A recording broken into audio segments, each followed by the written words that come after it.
And good evening. Welcome in Tuesday night Divots and Pivots. I don't know what is going on with Bud's camera there. We're just going to take him off the screen for the moment. He will be joining us soon. It looks like he's having some technical difficulties. But welcome in. It's Players Week at TPC Sawgrass. And we are excited, as always. I don't know. I'm sure Bud's going to tell us lots of stories from his own little stomping ground down there. But TPC Sawgrass is just a storied course down there in Florida, and obviously the 17th Island Green is going to bring us tons of excitement this week, and I can't wait. It looks like we got Bud back, but I'm going to ask you what's going on, but it looked like you're struggling off the gate here. You don't want to know what's going on in my neck of the woods right now. All I can tell you is it's time. It's Players Week. I've been on one for about 4 or 5 days now. Ever since Kitayama marked his putt, I was like, "This is going to be okay. We're over. Turn the page. Let's go." It is not Masters Week. It's Players Week. Ponte Vedra Beach. The history, the trophies, the stories, the scandal that's going on right now. The mullet sitting at home by himself. We're going to get into all of it. But as you pointed out, technical difficulties. We've got all sorts of things going on here in North Shore HQ. But as long as we made it in time, I think that's all that matters. First things first. Yes, I have got to go take care of one more thing. You know, the life we got kids, we got this, we got that. That's it's cool. 8 o'clock. I'm trying to balance everything, make you happy, bring the people what they want. So I'm going to leave the studio just for another probably 30 seconds to a minute. And if you could, please update everybody on our fantasy scores. Oh yeah, we'll start. I don't there. want to be around for this one. All right, yeah, he doesn't want to be around for this one for sure, because in the world of the DK, I guess we can call it the DK Classic for this year between Bud and myself. I got the scores up on the screen here for the season total after the Arnold Palmer last week. I do have the lead with 3,449. And that's actually a typo. Bud does have 3,405, not 2,405. I'm not beating him that bad. But we both had pretty good lineups this week. I think I had 1 6-6 and 2 5-6 lineups. I believe Bud had a 5-6 lineup as well. So we carried on pretty well. Our picks, for the most part, hit. Ben Griffin, if you played him and listened to us down there in the 6K range, massive return, finish. I believe his final score was 4 under. So that's a huge return for him. Obviously, Rory over Rahm was a good call, saved some money. Sure, we had to pay for the chalk, but it worked out. Rory right down there at the finish. And let's talk about that real fast, because talk about the finish of that tournament. I don't care. Everyone's saying, the PGA's lost its some competitiveness and some entertainment aspect with the guys who've gone to live. If you didn't watch the Arnold Palmer Invitational this past weekend on Sunday, the final day there, that had everything. We had Kurt Kitayama with a 2-stroke lead heading into number 9, triple bogeys that all of a sudden he's one shot behind Rory and I forget actually who it was now. It wasn't Scheffler, but he's behind 2 guys. And but then all of a sudden everybody who took the lead just kept falling back. And next thing you know, we get to around 15, 16. Kurt Kitayama's right back there, tied for the lead, solo lead. I think by the time we hit 17, and all he had to do, as Bud said with the ball mark, all he had to do was bring it home, and he did. And Kurt Kitayama with a clutch win at the Arnold Palmer, much like my clutch win against Bud this week, as I already pointed out. Which there was a typo there. You don't. If you just seen that, Bud, that's supposed to say 3405 for you, not 2405. So I already cleared that up. I'm not beating you that bad. I don't watch scoreboards until the back 9 anyway, so that's why I give you that. I don't know, man. Like I said, technical difficulties here in North Shore Witch City HQ. But you mentioned it, that ending last week. Let's chalk another one up for PGA Tour. I know it's not really a competition, but it is. PGA Tour versus Live, and PGA Tour delivered again. This is where we need to chew up not some time, but we got to get into some off-course stuff. If we go too early into the players, then we're just going to be analyzing players for the next hour. Yes. And if you tune into this show to actually make a lot of money, stick around. 9:30. The guys on Plus Money Golf are a little bit smarter than we are when it comes. They're actually just quick programming note. They're actually hitting it at 10:30 tonight. So they're usually on at 9:30. Tonight they're at 10:30 instead. I'm not sure if that's going to be normal, if it's just a 1 week thing.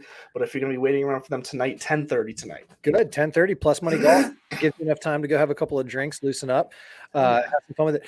Where do you want to start with this? Because all right, we'll go back to Bay Hill real quick. Yeah, let's like you were saying, Kurt Kitayama.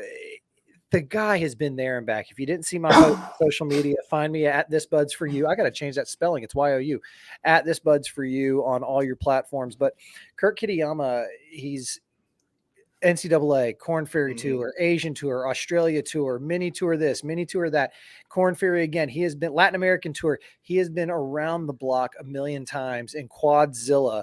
Never lost faith. That's the difference in these guys. You know, that's where we saw Joel Damon in full swing kind of go through his imposter syndrome.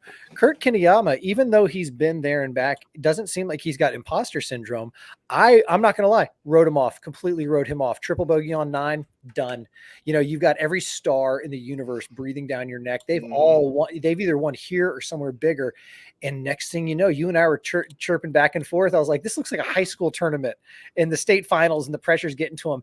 At one point, I see Rory's back in the lead, and I think, no problem. If you're right off into the sunset. It felt like Rory was just going to run with it at that point. It's not that nobody wanted it. It was almost like Kurt not being that big, you know, and coming into this scenario, the moment wasn't too big for him because he hadn't been there yet. And so I think it was almost that ignorance is bliss type of thing. You put it all together, 2 balls OB on the weekend, 2 3-putts on Sunday, and he's staring down 47 feet.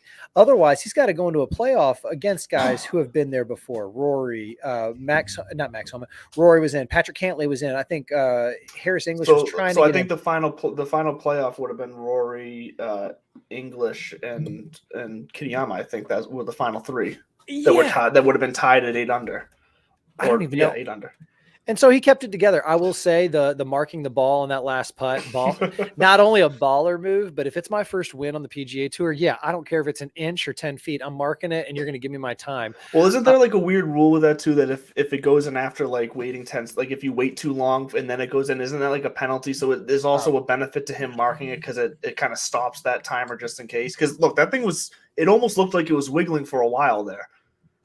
Everything in your brain's wiggling. Ever since the big D. No, I'm joking.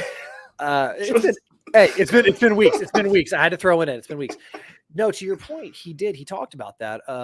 There's a couple things at play there for folks who might not be familiar with it. There is a timer. So if your ball stops on the lip, you have 10 seconds to let it drop, or you basically have to either mark it or just say out loud, like, okay, I'm hitting my next shot. You have to make it very apparent that you're not trying to wait too long. We've seen some recent kind of scandals with people waiting and the timers and this, that, or the other. But the other thing was when he went to go replace his ball and he put it back down, he was working with such a slim margin. Had he put that ball down and then it rolls in the cup, I don't know, because there are rule changes this year. That used to be a thing, like if you make a drop and then all of a sudden the wind blows and it rolls into the hazard, you have to drop again with a penalty. They've done away with that. Like they've done away with a lot of the rules in golf around that kind of this is bullshit kind of category. So, but he was saying when he was putting it back down, he's like, I got to make sure that this thing doesn't like go forward. He dropped that ball mark. It was just an inch or 2 behind, just in case.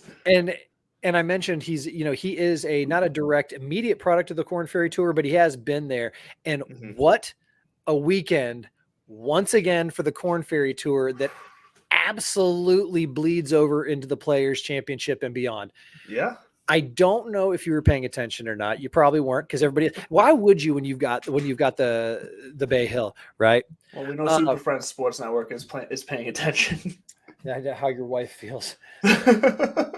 Anyway, so Nico Echeverria, and he's got a brother who's a golfer, who's a pro golfer, college golfer as well. The Echeverria clan coming in hot. Nico won his first tournament down in Puerto Rico. He won his first PGA Tour win. Huge deal. He had been struggling hardcore coming into the weekend, and he said that on Friday something clicked on the range. He felt something, and sure enough, he ran through the weekend. He ran through everybody. It was never really in doubt. The stories were really behind him. Nico was going to get that win. Welcome to the Players Championship.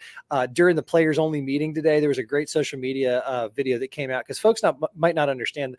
The TPC Sawgrass isn't just home to the players. It's home to the players. If you are a Corn Ferry Mhm. Tour, PGA Tour champions, that is your de facto home course. You have access to the practice facilities. There's an entire Shangri-La, as David Duval put it, practice facility opposite of where you and I can go hack it around before we go shoot 150 on the course. And he was out there to get a workout in. And another kind of mini tour player said, "Oh my God, no players meeting for you," because obviously PGA Tour, big week, they get all the players together. And James, we'll talk about James later. Yeah, we'll get there later. Don't skip class, my friends. Do not skip school. Yeah, that'll be on tea time later. How about that? But watching him kind of step in, and he does get the players, he gets a 2-year exemption. It was such a huge thing. So this chirping about elevated events and the shortened cuts and everything, people forget there's going to be opposite field events like the Puerto Rico Open that are still going to open it up for, and anybody who wants to chirp me, I'm not a mathematician, but if you've got, like, in a couple of weeks, we're going to have the WGC going on, and at the same time, we're going to have a counter event. It's not Valspar, but it's one of those, it is an alternate field event. So you got 70 at the WGC, you got 150 over here. That's 220 pro golfers through the PGA Tour having an opportunity to go play, win, advance. And if I did my math correctly, that's 70 more than most regular weeks on the PGA Tour, right? Yeah. So what we're doing here is we are expanding it. Yeah. Does it mean that the guys up top are going to have a better opportunity to hold on to their spot? Sure, it does. If it helps to be king, it helps to wear the crown. There is that incentive to get up there, but they are opening spots below, and there is kind of that drip down effect. And we saw that this weekend because it wasn't just Nico on the PGA Tour, who Nico had basically, he had status, so to speak. He was, he was going to be playing, but our boy Akshay Bhatia, AB, LFG, Corn Ferry Tour guy, welcome to the show. His solo second place earned him enough FedEx Cup points. And the way it works, Will Zalatoris a couple years ago, it's something called basically PGA Tour special temporary status. I mean, they didn't really get too creative with it. We talked about a couple weeks ago, the Battlefield promotion. You win 3 times on the Corn Ferry Tour, they say, come on up. If you're one of those guys like Akshay or Zalatoris a couple years ago, or any of these folks who get sponsorship exemptions, or Monday qualify your way into a PGA Tour event, there are certain things. Like if you finish in the top 10 of a PGA Tour event, you get an invite to the next week. That's just their way of saying, like, come on down, kid. Like you're really good. If you earn FedEx Cup points while you're there, you get to hold on to them. You can't necessarily qualify for the playoffs and go win the FedEx Cup, but they keep track of that, because if you do what our boy Akshay did and you get enough FedEx Cup points that you would have qualified last year to keep your card, they say, come on down. We might not have a spot for you every week. For example, the designated events, he's not going to be in. He's not there at the players this week, but he has status on every other event, and he can accept sponsorship exemptions for the rest of the year. So that's the big one right there. Huge. And when you're a name, you're lefty and you're lean and you got the look and the smile and the story, there's not a sponsor out there that's not going to want Akshay in his field. And I'll tell you what, I'm all behind it too. Well, and actually it's caught the eye of the golf media already, because I'll tell you, all weekend, anytime I turned on the Puerto Rico Open before switching over to the Arnold Palmer, Akshay was on the screen, and he was playing good golf, and I'm watching most of his shots every time I was on there. And I'm like, okay, he's going to be crushing this tournament right now. Then on Sunday, once again, I'm sitting at the bar, I see him up there, he's hitting shots, he's making putts, and then I look and see Nico still 4 shots ahead, and I was like, holy damn, like I thought Akshay was just absolutely crushing it, which he was. He played fantastic, but just a credit to Nico that he was even one step ahead. Yeah, dude, Akshay blacked out on the back 9. He finished with 4 birdies straight. There was never a doubt. I'm excited to see him in the next few weeks, because I don't think the stage is too big for him. He took a slightly different route, didn't go to college, turned pro super early. But maybe that's the new model. Even in the real world, we talk about kids. Because we talk about kids all the time. No, we talk about young people not going to college necessarily, and maybe saying, I'm going to go work. I'm going to get some of that experience first. That's what he kind of did here. And in his own way, it's working. I will say this. He is, for every Akshay, there's how many dozen pro golfers grinding it out to try to make that next step. So it's fun to watch. It's fun to follow. And although he won't be in the players this week, his boy, the other guy, Nico will be, and our boy Kurt Kitayama, Mr. Yes. Quadzilla. I love that Xander Schauffele outed him because they're all boys. They play out west, and he's one of the crew. James Hahn, who we're going to shit all over here in a few minutes for good reason. He was one of the people who. When he done. He was one of the folks who was the first one to go out and say congratulations to Kurt as he was leaving the 18th green. So there's going to be an interesting perspective there when you talk about the 41-year-old Jimmy Hahn trying to be like, hey, my opinion's my opinion. And then you've got the captain Rory being like, yeah, but when it's time to show up, show up. Yeah, and we're going to talk more about James Hahn here on the back end of this first commercial break because there's a lot to say. He has certainly had enough to say, so we can only pay it back by giving him some words back ourselves. So stick around. We're going to hear from Underdog Fantasy real fast, then we will be right back to crush some James Hahn. Underdog Fantasy is here to save your post-fantasy football season blues. The easiest place to play and win with the Underdog Fantasy app. Get up to 20 times your money in a single night with our Pick'em contests.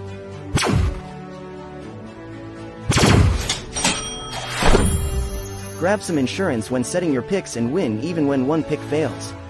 Go online now and use the promo code TSS to double your deposit up to $100. Sit gingerbread, good girl. Yes, get on there. Use the code TSS. A Divots and Pivots code is incoming in the near future, so be on the lookout for that as well. But if you're listening now, hop on over there, use TSS, get that deposit match, and start playing on Underdog. I went ahead and played last week, gave it a shot, and look, it was fun. It's a snake draft. It was just for the first round.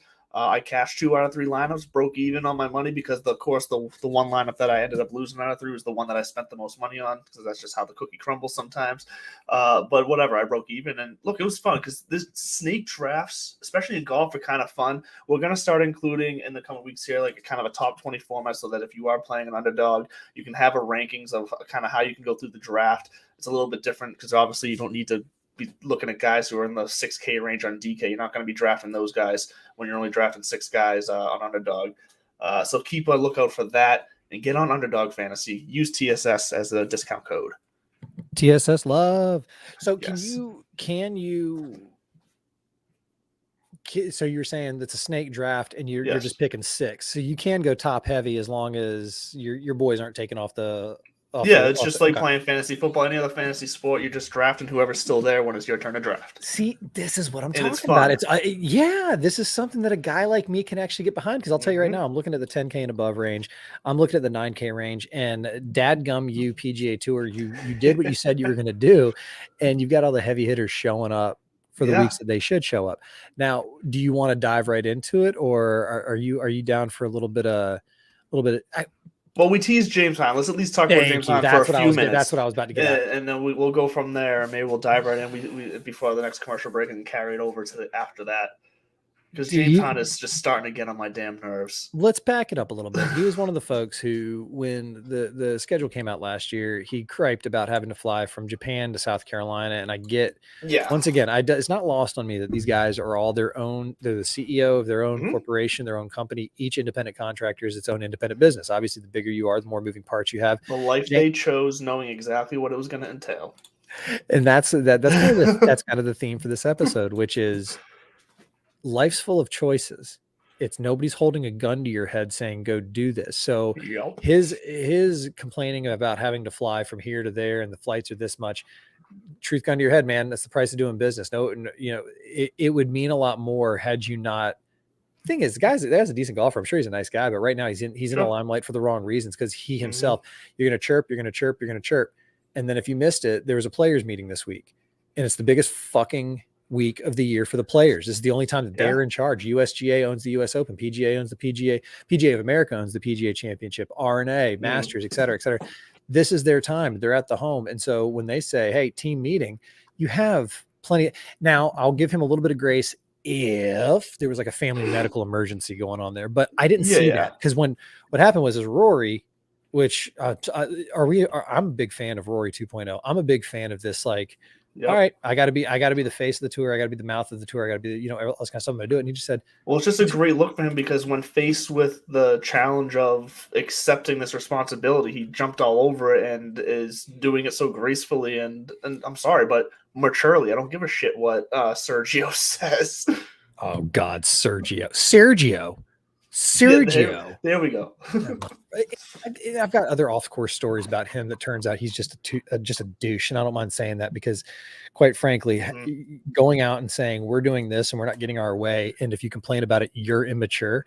Like, dude, buddy, Jack Nicklaus finally, the Golden Bear comes out and he says something, and I don't mean finally as if he owed us this, but he essentially, and I'm gonna shorten his, or you know, crib his quote was, there's a lot of guys who decided to take the bag. They wanted more money, less work. They wanted financial stability, that kind of guarantee. He goes, and he even said, I understand that. I even respect that. He's like, other guys chose the loyalty route, the longevity route. I'm going to grind it out here. I'm going to grind it out there. I'm going to stick on these tours and I'm going to try to earn my pension in my life that way. And he's like, that's the route that he likes better. And he did say that he doesn't like what it's doing. I think that there's an element of get off my lawn with it because guys like Rory are coming out and saying, you know what, the game has changed for the better. As much as we hate to say it, he came out and said, Liv forced us to change. And for the elite players, it has gotten a little bit better. Mm-hmm. Well, that's where the talent drain was. That's where the threat was to the elite players because PGA had to make it better for them. What else are they going to do? and they have. And anybody coming out, okay, they got rid of the cuts at some of those events. Yeah, and that we've had World WGC's always had. Yes, exactly. Stop this here. It was a narrative that people could push for clicks that just kept the divide going. By people, you mean Greg Norman? Oh, look at this. Well, by people, I mean like I know what you mean. The crazy Twitter people who would just love the drama, which is just whatever. So I guess coming they get out, what they want because we're talking about it. But yeah, Lee Westwood. Oh, I guess you're copying. Oh, you just reminded me about Lee Westwood. I would text you. I was so pissed about him. And now we got Liv coming out saying in their Australia tournament they're going to do the party hole, the watering hole. Yeah. And my only response to that is, good for you. Yeah. But don't bitch about PGA copying your changes and then you go ahead and copy the PGA. Like I'm sorry, it's stupid. It's so petty, and I know it is. Exactly. But, it's like if you wouldn't but when I see other people being petty, it just makes me want to be like, you can't help but be petty back because you just want to shake them and say shut up. Oh, yeah, as long as my kid's not around and I don't have to be a role model, I'll be a petty as hell. But the fact that I'm reacting to something petty, I guess it's making me petty. But you know what I mean? It's like a vicious circle there. But like, no, it doesn't make you petty. You're reacting because it is petty. It doesn't make you petty for recognizing it. What makes it petty is them saying it because it goes back to what I've been saying for over a year now, and we saw in Cam Smith's face when they said, by the way, if anybody's wondering what I'm doing, I'm trying to get a cork out of a wine bottle. Tonight, huh? Yeah, we're rocking with a little bit of a Zach Brown, Uncaged. Oh, okay. See, and of course, it's nice that I didn't go wine. I went a little rum and lemonade, but maybe during the next commercial break, I'll run and grab a bottle of wine because my drink is almost out anyways. Lush. So Cam Smith is doing an interview, and I don't know if it was with Zyre Golf or if that's just who I saw it through, but it was the greatest question I've seen, and his reaction was tangible. They said, what are you going to be doing this week during the Players? Are you going to watch? And you could just tell. And he goes, oh, yeah, man, I live there now. And they were like, well, maybe, you're going to show up. He's like, maybe that'd be, because he did. He played along. He's like, oh, maybe I will. Maybe I don't know how to be received. They go, you going to go heckle? He's like, I don't know if I could go heckle. You're right. You can't go heckle. And Jay Moynihan said like, yeah, of course it's awkward. Well, then did you see exactly what Liv did to counter that? Because that story was out earlier today. And then no, I didn't see. Did they actually try to come back and say that? Like a couple hours ago, maybe. I didn't see exactly what time, but they released a picture of him looking through a rangefinder, and the caption said something along the lines of "already looking forward to Tucson." Something like that. It's like, and it was Cam Smith. I was like, come on, like that's gotta be in response to like people asking him what he's doing here. This is what he's doing. Yeah, like, I'm sure Cam Smith. He's so excited about playing in Tucson this year. Exactly. Right. Never mind missing the Phoenix Open and the Players and Arnold Palmer. It's meant to hurt. It's supposed to hurt. You make decisions. You make your bed. You sleep in it. DJ's not out there giving these. If DJ feels the sting, he's going to do it quietly in the arms of Paulina Gretzky, which makes everything better. But this was the first time that there's no way out. What are you going to be doing this week? And he's like, fuck, well, there's no tournament for me to Yeah, play you can't like get skirt around that question with a bunch of like tongue in can't even cheek talk or Yeah, anything. he can't even go out there. He can't even go out there and practice because it's for tour players. Mhm. And this is the whole thing that I've been saying this entire time. Had they not walked away thinking that they were going to take the shine with them, I'd have more sympathy, empathy, respect. But they Exactly. all walked away, and then they got pissed when by the way, I'm going to say employer, but when the leader or the governing body of their workplace, so to speak, said, what you're doing is going to have these consequences and repercussions. And they all went, oh, that's not fair. And they went, okay, go for it. It's like these people who say, I'm not coming back to the office, and their bosses are going, all right, you're fired. No more remote Well, work. and here's the thing: it works both ways with the argument of people saying, "Well, they're independent contractors; they can do what they want." Well, yeah, which means they have a contract out with someone who, and if they null and void that contract, then the person who they left has no responsibility to care about them anymore. It's not anarchy. This is No, not Burger it's King. You don't get to business. have it your way. Yeah, there are freaking consequences, dude. And Business both so I don't ways. feel bad about it. And I do look forward to watching Tucson and Australia and their other live events because, like I said before, the fact that it's on the CW makes it accessible for me. I know the players and the names. Mhm. What I'm trying to wonder is how the hell are they going to be attracting new people? Because golf's not. It's not like this is a LeBron James type who's going to say no NBA for me. I'm going to go hop on this new hotshot league. They're picking off. They got the Oklahoma State All-American guy from Spain who last year won on the Live Tour. That's how much I know. But names I are forget his relevant. name, like Chakarara. Something. It's begins with a C. His But last name. Yeah. it's irrelevant because he was not that big of a name. They didn't go out and Mhm. snag Jordan Spieth coming out of Texas or Justin Thomas coming out of Alabama, or even Will Zalatoris coming out of wherever the hell he was from. They're snagging whoever they can get in the hopes that they're going to build a product. And I think what they're finding is that golf wasn't the product. It was the PGA Tour golfer was the product, because I was talking to a guy, Acorn Hills Golf Club, a clothing brand, great guy out of Pennsylvania. He's a college golfer himself. Yep. His name's Nate. And we were talking the other day, and we were just talking about how, like, where is the next wave of golfer gonna go to? They're gonna stay in the PGA Tour. One of the guys he works with is a +9. He's a club pro down in Texas. He's a +9 for folks who aren't keeping score at home in the golf handicap That's world. the good side. Yeah, that's like basically, although handicappers, true GIN purists are going to be like, that's not how you explain it. It's not like saying he averages 9 below par. Yeah. The handicap is kind of designed to show what you are capable of, not necessarily what your average is going to be. And that's like me. I posted earlier, I just registered for the Mass Open this year, and tomorrow morning is the Mass Amateur registration. I carry a 0.8 handicap index right now. That doesn't mean that I averaged 72. I probably averaged 73 to 75, like on any given course, right? And that's just like, I'll go out and I'll throw that out there and that feels good. But my index is lower because if the stars align and everything's right, then I should be able to score lower. So the point being is, good golfers are a fucking dime a dozen. And we saw it in full swing, that the line of demarcation between what makes an elite golfer, pro golfer, versus what makes a guy who is probably a club pro or just does really well on the weekend skins game, it is so little, and it does take luck. So I might be going back on my word here, but I don't know if there's going to be a way for these guys back. I could see the PGA Tour being a little vindictive and looking at them in the face and going, how many of there are you now? Because I'll say a dozen or so are going to age out. Ian Poulter, never coming back, just because, they made their bed.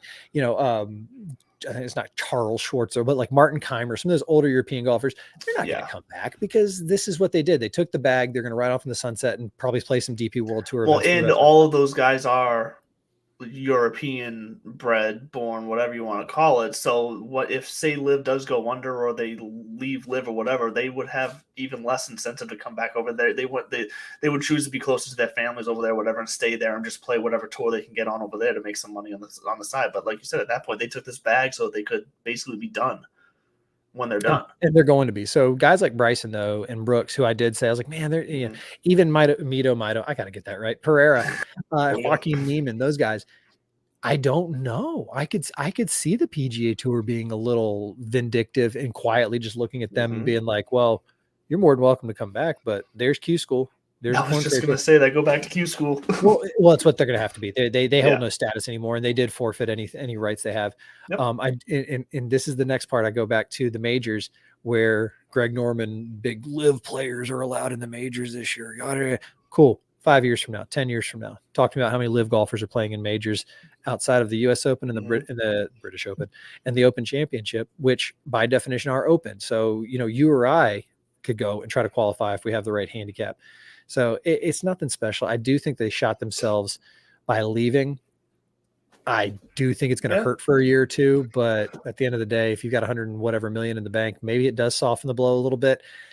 But we've seen it by pro athletes all the time where us low people, us poor people, we see the money and we think that would make everything all right. They live in a different universe. And I don't mean that money's not an option to them. I mean that they see higher than money. They do see trophies. They do see invitations. Sure. They do see status. And when they don't have it anymore, it's going to hurt. It's going to sting. I don't care what you say, and convince yourself all you want. They are, by the way, they are building a new product. I get it. Yes. They are. Are they growing the game? Sure. Maybe not how they Look, I've had people say that they would turn in and watch a live event because they have a team aspect and that would drive her. I've had people tell me that. So there may be a percentage out there that don't necessarily care a ton about golf but care about a sports entertainment product. Like that's what I think that's the crowd that will be getting drawn into live, is that from a sports entertainment product. Sure, there's something that could be there. There's no doubt about that. Is it necessary for me? No, but I think like I watch golf in a different way than the casual golf viewer, though. Yeah. Have you been betting on the live? Did you bet on live when it was on a couple weeks ago? I did. You know what? I put in one DraftKings lineup because I was like, why not? It's the first week it's on. And I believe I cashed. I think I sent you. I forget honestly, but I believe I sent you a lineup and said, "Damn, I'm kind of cleaning up here. I think I did pretty good." But I think I doubled my money, whatever it was. It was a small contest though.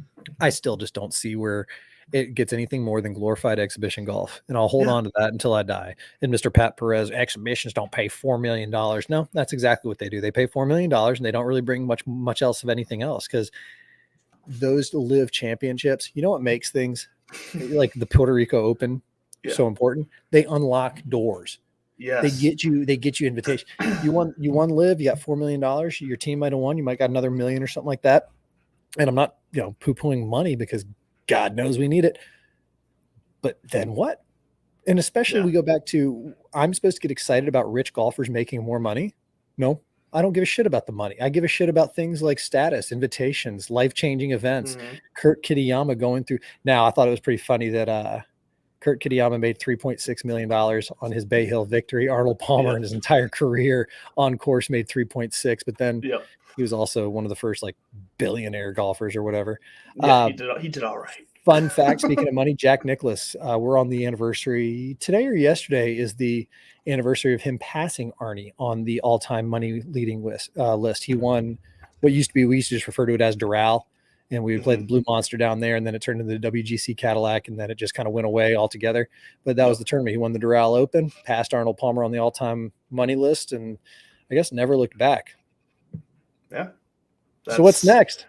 What's next is we will get to it after this next commercial break, but we're going to start getting into the picks for this week because this is the Players' Championship. I know you're tuning in to get your DFS money value picks, so we're going to bring you that right after this break, so stick around. Jazz, Sportsbook, Casino, and Racebook, the world's best resource for all-purpose online wagering. For over 20 years, Jazz has provided the best and quickest payouts in sports and entertainment wagers. Live sports betting, covering all the major sports leagues, and even into the new and exciting world of esports. Down the stretch you'll come, with Jazz's online horse wagering. Get paid when you play with Jazz's fun and exciting online casino games. Go online now and use the promo code TSS for our new members deals. Jazz Sportsbook, Casino, and Racebook, the world's best resource for online wagering.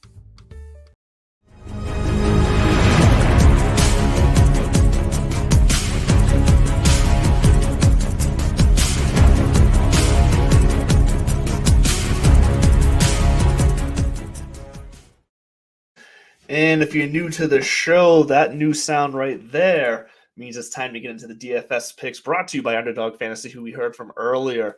So let's get into it because there's a ton of guys to talk to. So many big hitters here, which means the value is going to run deep into the 8K range and the 7K range. There's going to be tons to pick from here. Are you ready, bud? Are you ready for the players? Are you ready to make money? Are you ready to try to beat me? I didn't do my homework this week. No, that's fine. It's Players Week, man. I've been lost in the mythology of it all, and the history of you it come all. with this for a week like this, especially with your history down there, TPC Sawgrass. I mean, like you bring the stories this week, and I bring the research. Ninja, please. That said, I am ready to chop up some of these players because, like you said, really you look up high and it's hard to splice hairs. You have to either go with your gut or you have to lean on something.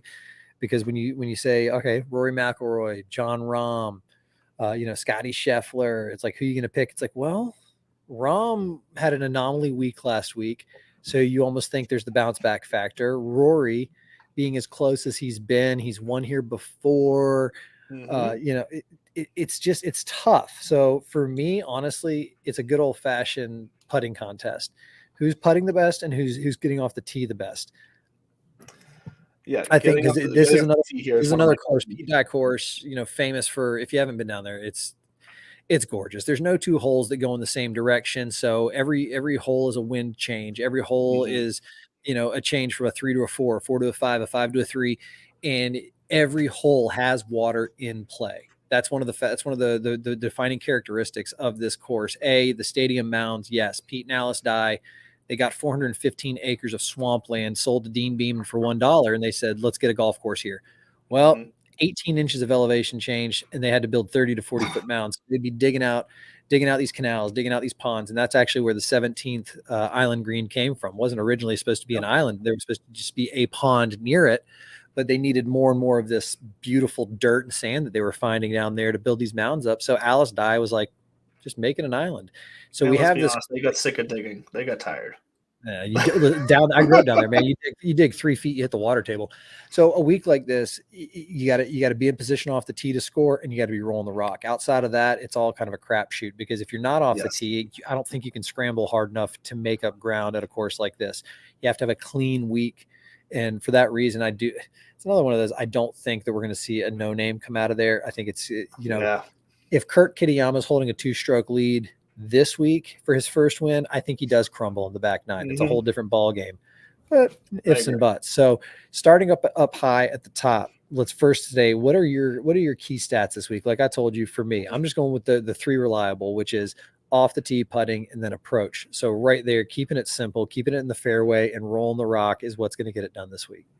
Yeah, I went a bit more in depth as I typically do. Compared to, you usually use like 2-3 stats. I usually use 5. So my 5 key stats this week are going to be strokes gained around the green, like you said. So I'm going to kind of go the opposite way. You said that it's tough to kind of scramble and get up and down around here if you're not finding it. So I kind of had the mindset of I want to find the guys who can pull that off because those are going to be the shots that are a difference maker here for me. Birdie or better gained as well. Strokes gained approach it's going to be in there every week. So that's a no-brainer. Bogey avoidance as well. So I'm kind of doubling down on the guys who are going to score. So birdie or better gained and bogey avoidance, doubling down on that. And then, as we said earlier, you got to hit these fairways. So fairway gained is my 5th and final stat that I'm rolling out. And then, like I said, I also obviously factoring in recent form and past form on this course specifically. So it all comes down to, look, we got 4 guys in the 10K range. And look, 3 out of the 4 looking to be double-digit owned, right around 15% for 3 out of them. 3 of them, which means we're probably going to see quite a few kind of studs and duds kind of lineups this week. It does make me kind of think of the way I'm going to structure my lineup. I'm kind of debating skipping the 10K range altogether. Not because there's not guys who are going to win it there, but I just think this field is so deep this week that if a lot of people are going studs and duds, as I say that, let me check the you know what, the 9K range is pretty well owned too, so maybe studs and duds is the way to go. But I'm gonna have multiple lineups here. I'm gonna try different tactics, different themes, and play different kind of game theories, if you want to say game theory, because this AP statistics in high school. Yeah. Your point's valid, though. You're going to have to eat some chalk this week because Yes. anytime we have a star-studded field like this, there's a reason that the stars are all here. They're all freaking good. But it does spread the ownership out too. You're not going to have guys up around 20% owned. Like you're probably the Right. highest is probably going to be like 16, 17% because there's so many names that people are going to be drawn to. It does spread it out a little bit. So in that 10K and above range, you say you're going to skip it probably. You know what? I'm probably not going to skip it. And mostly because of my witch doctor voodoo magic, where every week where I say John Rahm this, John Rahm that, he seems to fucking go off and win. So there's two things: either Rory, because of how he's playing right now, familiarity with the course, the stars aligning, and he's not a flash in the pan. Rory would be my guy. I almost want to pay for John Rahm because I think that he is going to have one of those bounce backs. I think I jinxed him because he had that low first round at Arnold Palmer. Then he shoots 76 and he comes out with the quote of the weekend. It's fucking hard out there. The wind blowing 30. It's fast. It was great. And I thought to myself, you know what? This could be that kind of thing. Nope. He just kept on. It was off the rails and he let it stay off the rails. Yeah. Did not bounce back. But he's also not he's won how many times in the last 6 months? So he's not one to stay away for long. I think, him or Rory, but then again, Xander's hitting the ball very well and he's watching all his buddies win. He just saw Kurt win, who he's really close with. Scotty Scheffler is probably having the quietest run because he had wins last year. He won at the Waste Management this year. He almost defended again last week, but I always keep overlooking him. And I think it's just because it's hard to catch lightning in a bottle twice. So Scotty Scheffler is actually my number one in my model this week. Just with the way it all shakes out, he is number one in my model. I do want to quickly get to, because you mentioned Rory and his history here and it being too good. Which, he has a lot of history, a lot of experience here. When I look at his last 5 appearances here, sure, he had the win in 2019. Obviously, you can't ignore that.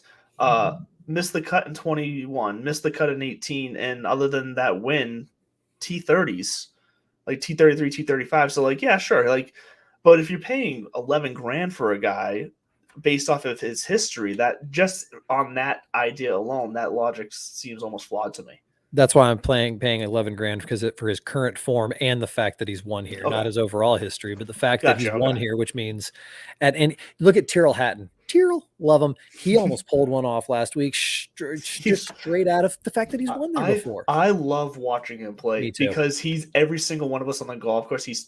Everyone, you see him anytime the camera's on him, he's talking, but he's not talking to anyone but himself, and he's talking out loud. He's getting mad at himself, and he's walking around being demonstrative, like this puncher. He's fun to watch because he's real. He's the English John Rahm. Like we when John Rahm does it, we call him fiery. When Sergio does it, we call him stupid. But when Tyrrell does it, when he does it, we all relate to it. I think it's just because he's Anglo-Saxon versus European and Spanish, and so us whiteys can be like, oh, look at that Tyrrell, just like one of us, as opposed to being like, oh, I more so think he's not as big of a name as Sergio was when people were pissed at him, and as Rahm was when people were pissed at him for Rahm's likable though. Rahm would come off the course and just be like, listen, I go from one hole to the next. I walk away with it. Sergio came off and would still cry. Just get over. Although Sergio past champion here. I mean, he's one of this place. He is a name. All right. So 10K and above. Your point is valid. I'm an idiot for not looking at Rory's history, and that's not what I meant. I am for skipping it. But the 9K range, you alluded to it earlier. I mean, you're going to have to go deep in it because I even looked down into the 8K range. But the 9K range is, again, full of studs. Max Homa's already won. Patrick Cantlay is on the cusp. Colin Morikawa is suspect at 9,500. He hasn't done enough recently. And same thing with JT, Justin Thomas. Justin Thomas is one of my favorite players, out there. But I feel like maybe this is the week it clicks. But I wouldn't mess with that. If you're looking in that 9K range, top or bottom, either if you're feeling some Max Homa and he works out, I'd stick with it because he has got that little flair now. He believes he can win. And now that he's done it a couple times out west, he might be thinking to himself, what the hell's stopping me? Like I'm there. It's kind of like Scotty Scheffler last year. Once you break through a couple times, it can break down that wall of doubt. But I'm going to go down to the bottom of the 9K range. If I'm playing a flag with anybody, I'm playing it with Tony Finau. Okay. He ranks out top in strokes gained approach. He's playing damn well right now too. He's playing well, and this is the kind of week where stars align, things happen. 5 straight top 25s. Bada bing, bada boom. Yep. So And, that's and my sure, that's my 9K love. So no, and you know what? He was one of the guys I was back and forth with between him and Sungjae because they both are just in good form right now, and it's also just lines up as a course for them. Finau does have 2 straight missed cuts here, but it feels different this year, if that makes sense, coming into this tournament than it has in the last 2 years. Finau feels like he's in better form entering this tournament than he has in the past. I put more stock in recent form than tournament history. Yeah. Now that we've done this back to back, and at the top, because I At do the top, think, yes. I think these are the guys who are good. Yeah, when you get to the lower price ranges, you can find value in guys who have a good course history. Sure. But yeah, Tony Finau and Sungjae and both of those guys at the lower K range are there for me. And you know what? I do like Colin Morikawa. I know he missed the cut last week, and I know he missed the cut at Phoenix. It's a ball striker's golf course, but it's a ball striker's golf course again. Yeah, and he hits the fairways. Yeah. So when you put those two things together, if he ranks third in my model, he's only projected at like 11 to 12% ownership. Like Colin Morikawa might be where I'm going to be starting a lot of my lineups this week at 9,500. And you'll know by mid-afternoon Thursday whether it was smart or not, because if his little 285, 295 butter cut off the tee is working and he's hitting his 6 iron, he hits a 6 iron better than most guys hit a 9 or a wedge. Like his irons are fucking stupid. If those two are clicking, I agree, because he's a major champion. The head game's there. We all saw full swing, and we saw the level of confidence that he plays with. So, I just don't endorse it. But then again, I've eaten rarer crow in my life. 8K is where I think it gets fun, and I think fun because we just had our boy Tyrrell. I don't know why he's 8,300. Depends on your version of the word fun. I'm interested to hear here. It's fun for me because I love Victor Hovland. I love Will Zalatoris. I love Matt Fitzpatrick. I love Cam Young played well in Puerto Rico while we were all watching Bay Hill. He was out in Puerto Rico doing all right. But sticking true to my theme, I want some Jordan Spieth. No, hold on. Cam Wrong Cam. Oh, okay. I was going to say, wait a minute. Did you say Cam didn't play the Arnold Palmer? Yeah, no, he was. He did play the Arnold Palmer. Wrong Cam. Yeah, wrong Cam. Yeah, because Cameron Young finished T10 at the Arnold Palmer. I was going to say, I could have sworn I saw him on the leaderboard. He definitely did, but I was trying to dismiss him anyway because I want to get to Jordan Spieth. That's fine. I don't want him either, so that's fine with me. I want to get to Jordan Spieth. Jordan Spieth played well last week at Bay Hill, and he was scrambling. It's going against my model of hit the fairways, putt the rock, because he was all over the dadgum place. Yeah, but that's on brand. Can't find a fairway right now. But he's the right-handed Bubba Watson, and as long as he's scoring, then hell hath no fury like a fairway found for Jordan Spieth. And if he finds him this week, look out, because he's rolling the rock. He's definitely doing the scrambling around, and I'm not building lineups around that. But I will build fantastic right now because that's his brand of golf. He is putting so well right now. So yeah, if he can find anything off the tee where he can find some fairways, because that's the only thing that's dropping him down my model right now. And the fact that he finished T4 last week in Arnold Palmer, he still wasn't finding fairways. To your point, like he's still playing confident golf. He just needs to figure out getting off the tee box. Maybe he has to put the driver away.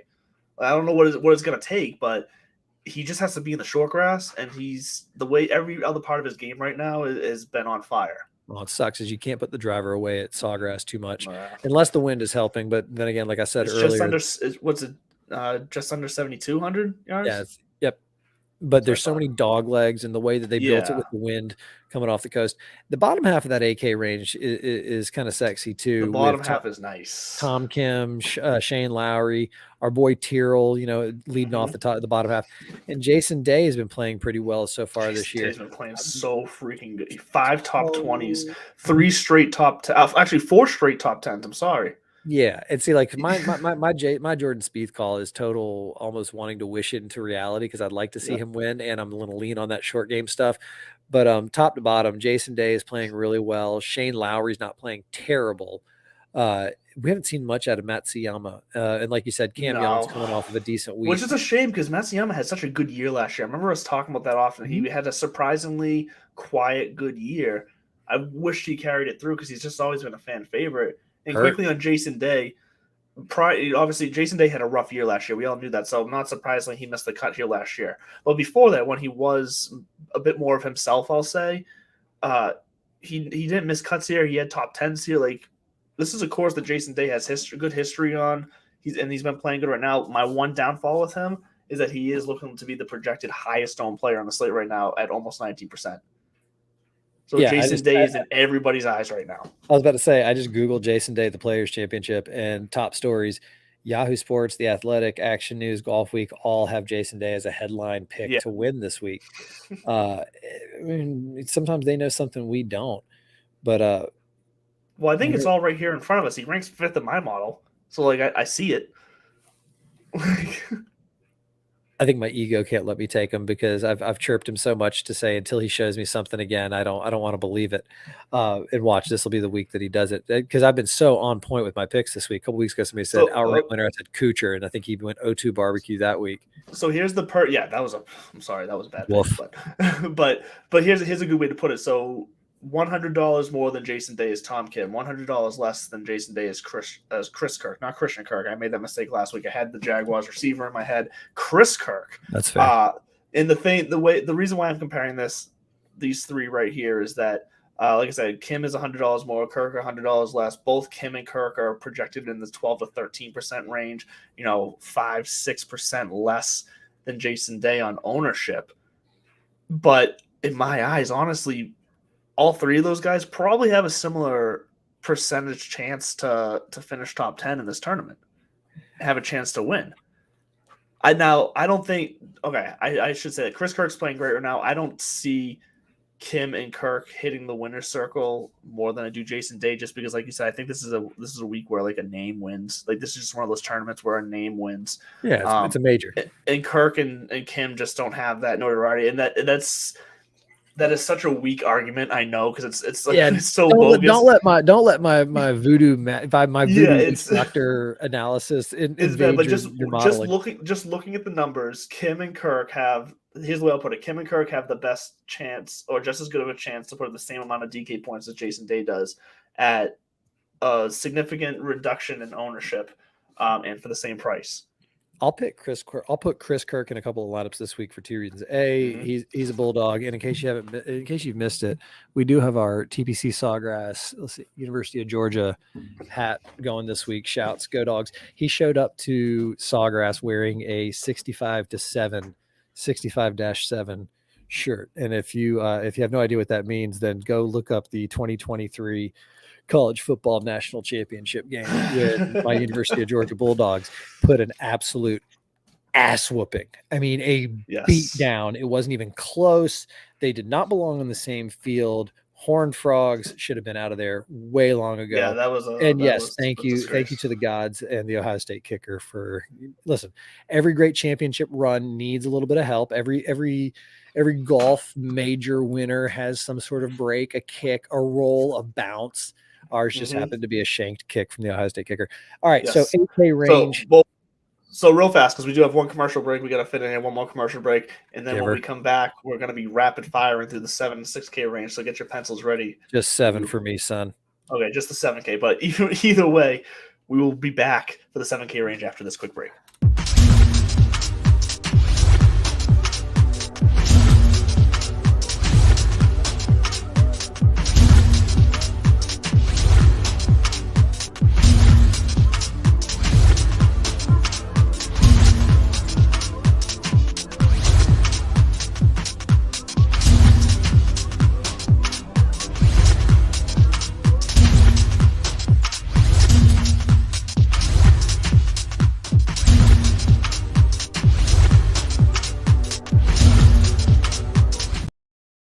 For you audio only listeners out there, we were not in a club. That was an ad for Pro-Am belts. So if you want a belt trophy, like a wrestling championship belt for any of your fantasy leagues for the winner, go check them out. Same thing, use TSS as your discount code over there.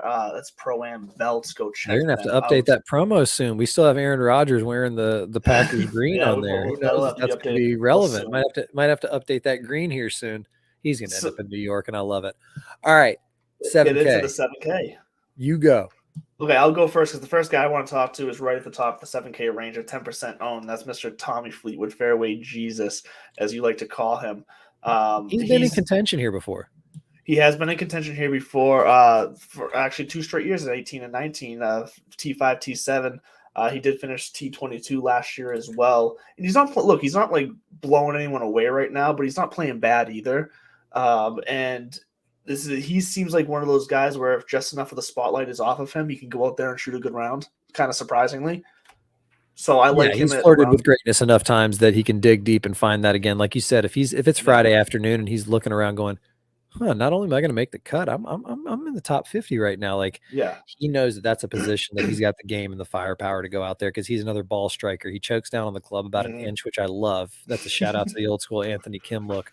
But he chokes down on that club and he does not lose his posture and he follows through and he holds it and it looks mechanical, but it works. When it's on, it's on. Yep. I can endorse some fairway Jesus in the 7K range this week. 7K range is juicy because there's a lot of good guys down here. RIP Alex Smalley. I know you welcomed him back into your lineup last week, and that he took a quick exit. O2 barbecue for Alex. No, but in that 7K range, I like that you said that. Chris Kirk's up there at the top. Sam Burns is up there at the top. Justin Rose, Adam Scott. Adam Scott's a guy who I have my eye on because he's won here before.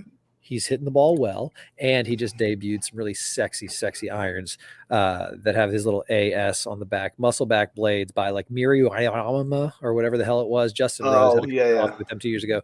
I think they're just a high-end golf club manufacturer that's trying to get a name every couple of years to try to get some corporate executives to pay $10,000 for some fucking irons. Did you see PXG just laid off like 7,000 people or whatever the hell it was? Not 7,000 people, but it was like a lot.